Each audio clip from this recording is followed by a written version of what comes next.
NBA refereeing has been a hot topic lately, with many people online posting out missed or wrong calls from the refs from almost every game this season. The best refs are those that fans don't know the names of, which was the case with Eric Lewis up until this week. The 19-year veteran has refed over 1,000 NBA games during his career, including a handful of final series. The spotlight was on him earlier this season though, in the most controversial missed call that had fans going crazy. During the Celtics-Lakers game, Lewis missed an obvious foul on Jason Tatum when he came in contact with LeBron during a possible game-winning layup.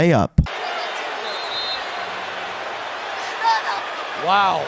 Clear foul on Tatum. LeBron fell to his knees in defeat and anger on the court, and Pat Bev even brought a camera onto the court to try and show the missed call to the refs. LeBron wasn't the only one upset at this though, as fans online were going wild. Accusations of Lewis rigging the game in favor of the Celtics began to really draw traction, especially after some people uncovered photo of his family all wearing Celtics jerseys. Now people have uncovered that Lewis has his own burner account on Twitter. People were quick to notice the account named Blair Cutliff only had one interest that they talked about: NBA refereeing. Specifically, Lewis would use his burner for the majority of the time to defend himself online against those questioning his calls. 4 of the 5 accounts that the burner followed were official NBA Twitter accounts, and the official accounts connected to the NBA refs. The account was created back in 2015, and over the years would reply constantly to people tweeting out criticism of Lewis's performances on the court. The defensive tweet has started to turn way more into a frenzy, however, during the recent Lakers-Nuggets Western Conference Finals matchup, when Lewis was being accused of missing a number of big calls against the Lakers. People online also found evidence that they saw that shows that the alleged burner account is registered under Lewis' AOL account. The final piece of evidence to really show that Lewis is running this account, however, is the 5th follower that he follows, who's George Mason women's basketball account. Lewis's wife, Vanessa Blair Lewis, is the women's basketball head coach at George Mason. With the spotlight now put on the account, however, Blair Cutliff had to do something to the thousands of people now staring at the account's every activity. The account tweeted out that it was actually being run by Lewis's older brother, Mark. He also said that he was taking down the account with all the negative attention that it's been getting recently. The NBA has also announced that they've opened an investigation into the burner account accusations. It wouldn't be the first time though that the NBA has investigated something like this, because back in 2018 it was discovered that the Sixers executive Brian Colangelo was running 5 burner accounts. He used those accounts to criticize everyone around him, from players in the league and on his own team to the man he replaced, Sam Hinkie, who he was claiming through his burner account hid an injury which resulted in him getting season-ending surgery. He also mocked Embiid for having a good time and dancing at a Meek Mill concert, saying that the now MVP center was dancing like a fool, and mocked the Sixers. He's also tweeting out private team business, including medical information and other sensitive info that no one other than himself could have known. The Sixers and the NBA launched an investigation quickly into it when the first reports came out of his account. He resigned from the Sixers soon after. Eric Lewis may end up having to do the same though if the NBA or the referee association decide to punish him after their investigation. But if you hate the NBA refs,